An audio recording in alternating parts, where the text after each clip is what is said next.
Store-bought cake box mix is made for convenience, especially for beginner bakers or those who do not have time.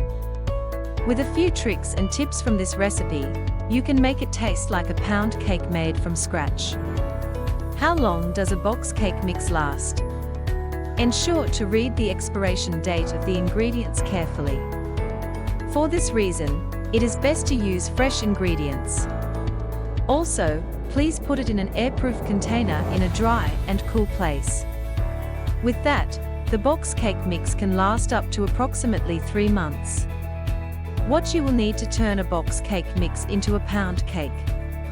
Ingredients: ½ cup of butter, a cup of granulated sugar, 1 teaspoon of vanilla, a box of yellow cake mix, 3 pieces of eggs, a cup of sour cream, ½ teaspoon of salt, 1½ cup of milk, 1 teaspoon of lemon extract, a cup of all-purpose flour.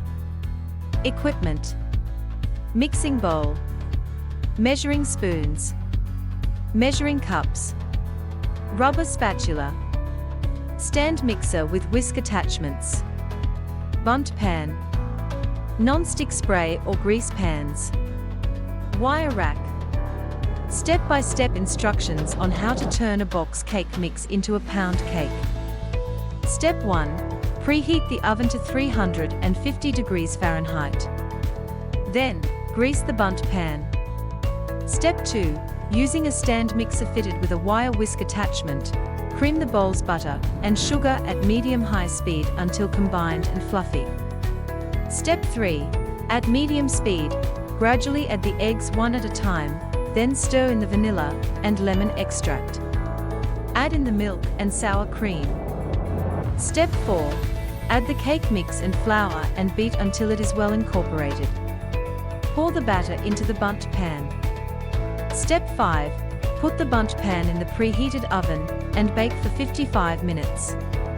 Take the pan out of the conventional oven and cool in the pan for 10 minutes. Invert pan to a wire rack. Tips and tricks for making pound cake from cake mix. For better output, follow this recipe instead of following the ingredients listed at the back of the box. Room temperature the ingredients for best results. If you are planning to make cupcakes, reduce the baking time to 20 minutes. This recipe is perfect for yellow, red velvet, or spice cake recipes as well. For the chocolate recipe, replace a cup of all-purpose flour with 3/4 cups, quarter cocoa powder, and 2 grams of instant coffee. I recommend using full-fat sour cream for the best results. Never overbeat the eggs since that will cause the cake to collapse after baking. Keep in mind that the egg yolk adds richness to the pound cake while egg whites add lift to the pound cake, and they can dry out it. If you like this video, don't forget to like and subscribe.